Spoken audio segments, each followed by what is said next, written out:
Hello friends, welcome to our channel. ఈరోజు మన క్లాస్లో మనం మేయర్స్ ఈక్వేషన్, అదే CP minus CV is equal to R, దీన్ని ఈక్వేషన్ని ప్రూవ్ చేయడానికి ట్రై చేద్దాం. సో లాస్ట్ క్లాస్లో మనం హీట్ కెపాసిటీ అంటే ఎందుకు చూసాము. హీట్ కెపాసిటీ అంటే the amount of energy required to raise the temperature of a substance for 1 degree or 1 kelvin. ఏదైనా ఒక సబ్స్టెన్స్ యొక్క టెంపరేచర్ని 1 డిగ్రీ ఆర్ 1 కెల్విన్ రైజ్ చేయడానికి మనం ఆ సిస్టమ్కి సప్లై చేయవలసిన అమౌంట్ ఆఫ్ హీట్ ఎనర్జీనే హీట్ కెపాసిటీ అనుకున్నాం. అయితే హీట్ కెపాసిటీ అన్నది అమౌంట్ ఆఫ్ సబ్స్టెన్స్ మీద డిపెండెంట్ అని చెప్తున్నాం. ఫర్ ఎగ్జాంపుల్ 1 లీటర్ ఆఫ్ వాటర్ని తీసుకొని దాని టెంపరేచర్ని 1 డిగ్రీ రైజ్ చేయడానికి అవసరమైన heat energy, 10 litres of water తీసుకొని దాని యొక్క టెంపరేచర్ని రైజ్ చేయడానికి 1 డిగ్రీకి ఇవ్వాల్సిన ఎనర్జీ అనేది డిఫరెంట్గా ఉంటుంది. అయితే specific heat or specific heat capacity అన్నప్పుడు ఇక్కడ మనం సంథింగ్ ఒకదాన్ని స్పెసిఫై చేయాలి. స్పెసిఫిక్ అంటున్నాం కదా, అదేంటంటే మాస్. సో ఇక్కడ కూడా ఏంటంటే వాటర్ తీసుకున్నాం, బట్ 1 లీటర్ ఆఫ్ వాటర్ అని తీసుకుంటాం. ఒకవేళ గ్యాస్ తీసుకుంటే 1 లీటర్ ఆఫ్ గ్యాస్ అని తీసుకుంటాం. యూనిట్ మాస్ ఎంతో మనం స్పెసిఫై చేస్తే అప్పుడు ఆ సిస్టమ్ యొక్క టెంపరేచర్ని 1 డిగ్రీ రైజ్ చేయడానికి అవసరమైన హీట్ ఎనర్జీని మనం స్పెసిఫిక్ హీట్ కెపాసిటీ అంటాం. So the amount of heat energy required to raise the temperature of unit mass of gas. Unit mass of gas for 1 degree or 1 kelvin is called specific heat. Specific heat or specific heat capacity is equal to 1/m dQ/dt. Heat capacity తీసుకున్నప్పుడు dQ/dt వచ్చింది. Specific heat తీసుకున్నప్పుడు per unit mass అనేది ఇక్కడ వస్తుంది. అయితే గ్యాసెస్లో మనం మోల్స్లో తీసుకుంటాం కాబట్టి మోలార్ స్పెసిఫిక్ హీట్ అంటాం. యూనిట్ మాస్ అని కాకుండా 1 మోల్ ఆఫ్ గ్యాస్ అని తీసుకుంటాం. So the amount of heat energy required to raise the temperature of 1 mole of gas for 1 degree or 1 kelvin is called molar specific heat. అయితే గ్యాసెస్కి specific heats 2 ఉంటాయి. సాలిడ్స్కి, లిక్విడ్స్కి అయితే మనం సింపుల్గా specific heat are molar specific heat అంటాము. But గ్యాసెస్కి మాత్రం 2 ఉంటాయి. Reason ఏంటంటే సాలిడ్స్ని కానీ లిక్విడ్స్ని కానీ మనం హీటప్ చేసినప్పుడు వాటి యొక్క వాల్యూమ్లో, ప్రెజర్లో పెద్దగా చేంజెస్ అనేవి రావు. బట్ మనం కానీ గ్యాస్ని కానీ హీటప్ చేస్తే ఇమీడియట్గా దాని వాల్యూమ్ డ్రాస్టిక్గా మారిపోతుంది, అలాగే ప్రెజర్ కూడా డ్రాస్టిక్గా చేంజ్ అవుతుంది.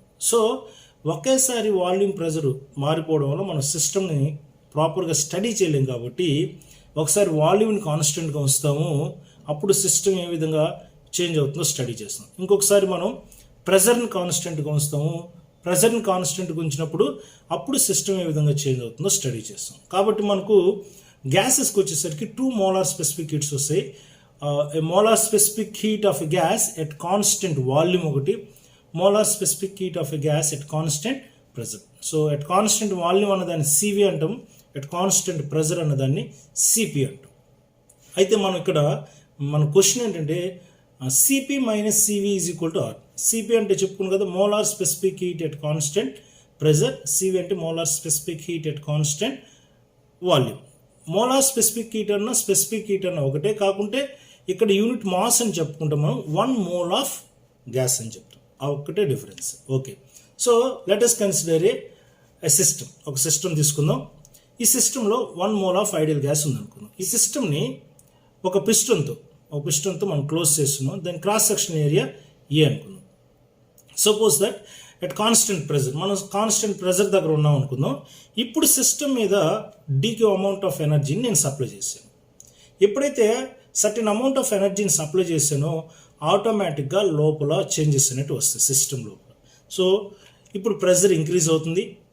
సో హీట్ ఎప్పుడైతే ఇంక్రీజ్ అయిందో ప్రెజర్ ఇంక్రీజ్ అవుతుంది. బట్ మనకేం చెప్పుకున్నాం, కాన్స్టెంట్ ప్రెజర్ ఉన్నారు కాబట్టి ఆటోమేటిక్గా ఆ కాన్స్టెంట్ ప్రెజర్ మెయింటైన్ చేయడం కోసం ఆ లోపల జనరేట్ అయిన ఎక్సెస్ ప్రెజర్ అనేది పిస్టన్ని అవుట్వర్డ్ డైరెక్షన్లో ఈ విధంగా మూవ్ చేస్తుంది. అప్పుడు పిస్టన్ ఇక్కడ వరకు జరిగింది, వాల్యూమ్ డివి అనేది ఎక్స్ట్రాగా వచ్చింది అనుకున్నాం. ఓకే, ఇక్కడ మనం చూసినప్పుడు definition of molar specific heat మనకి ఏం చెప్తుందంటే CP is equal to 1/m dQ/dt at constant pressure. అయితే మనం 1 మోల్ ఆఫ్ గ్యాస్ తీసుకున్నాం కాబట్టి సిపి ఈజ్ ఈక్వల్ టు ఏమవుతుంది, dq by dt అవుతుంది, because m is equal to 1. So therefore dq is equal to ఈ dt అటువైపు తీసుకెళ్ళాం కదా, dq is equal to cp dt. దీన్ని ఈక్వేషన్ 1 అనుకుందాం. Keep it in mind. ఇందాక మనం చూసుకున్న సిస్టంలో సిస్టమ్కి సర్టెన్ అమౌంట్ ఆఫ్ హీట్ ఎనర్జీని సప్లై చేసినప్పుడు ప్రెజర్, ఎక్సెస్ ప్రెజర్ జనరేట్ అవుతుంది. అది పిస్టన్ని మూవ్ చేసి లోపల కాన్స్టెంట్ ప్రెజర్ అనేది మెయింటైన్ అవుతుంది. సో పిస్టన్ ఒక ప్లేస్ నుంచి ఇంకో ప్లేస్కి మూవ్ అయింది కాబట్టి అక్కడ వర్క్ డన్ అనేది జరిగింది. ఆ వర్క్ డన్ ఎంత అన్నదంటే work done on the piston dw is equal to p dv. So this is equation 2 అనుకున్నాం. Already equation 1 dq is equal to cp dt అనుకున్నాం. ఇది equation 2 dw is equal to p dv.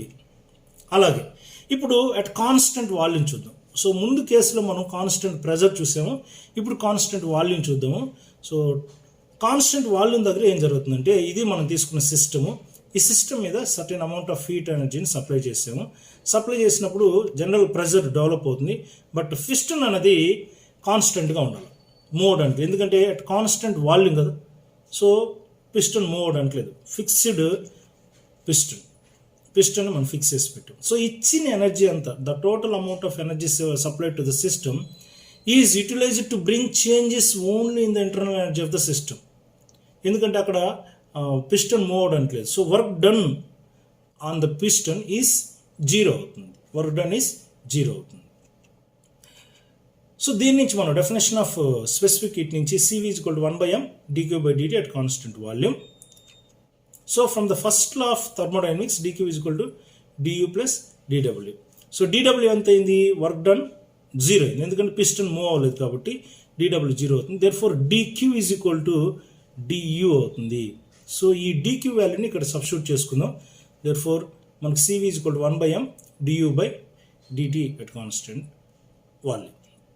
So 1 mole of gas తీసుకున్నాం కాబట్టి m1 కాబట్టి CV is equal to du by dt అవుతుంది. మనకు కావాల్సింది du. So therefore du is equal to ఏమవుతుంది, CV dt అవుతుంది. దీని ఈక్వేషన్ 3 అనుకున్నాం. సో ఇప్పటివరకు మనం 3 ఈక్వేషన్స్ని డెరైవ్ చేసాం. First equation that is dq is equal to cp dt, దాని ఈక్వేషన్ 1 అనుకున్నాం. రెండోది dw చేసాం, dw is equal to p dv, equation 2 అయింది. Third equation du is equal to CV dt, equation 3. ఈ 3 ఈక్వేషన్స్ని ఫస్ట్ లా ఆఫ్ థర్మోడైనమిక్స్లో సబ్స్టిట్యూట్ చేద్దాం. We know that dq is equal to du plus dw. So dq అంటే cp dt equation 1 నుంచి, du అంటే cv dt equation 3 నుంచి, dw అంటే p dv equation 3 నుంచి. So మనకు ఇలా వస్తుంది. ఇప్పుడు ఈ ఈక్వేషన్లో p dv ఉంది. సో దీన్ని కూడా మనం dtలోకి మార్చడానికి ఏం తీసుకున్నాం అంటే ఐడియల్ గ్యాస్ ఈక్వేషన్ తీసుకుందాం. Ideal gas equation pv is equal to RT ఉంటుంది. దీన్ని డిఫరెన్షియేషన్ చేస్తే p dv is equal to r dt అవుతుంది. సో ఈ వాల్యూని తీసుకెళ్ళి ఈక్వేషన్ 4లో సబ్స్టిట్యూట్ చేద్దాం. అంటే p dv ప్లస్లో r dtని సబ్స్టిట్యూట్ చేసినప్పుడు we get cp dt is equal to cv dt plus r dt అవుతుంది. సో అన్నిట్లో dt క్యాన్సిల్ చేద్దాం. సో ఇప్పుడు మనకేం వస్తుంది, cp is equal to cv plus r వస్తుంది. సో ఈ సివిని ఇటు తీసుకెళ్ళిపోతే cp minus cv is equal to r అవుతుంది. దీన్నే మనం మేయర్స్ ఈక్వేషన్ అంటాం. ఓకేనా? Thank you for watching.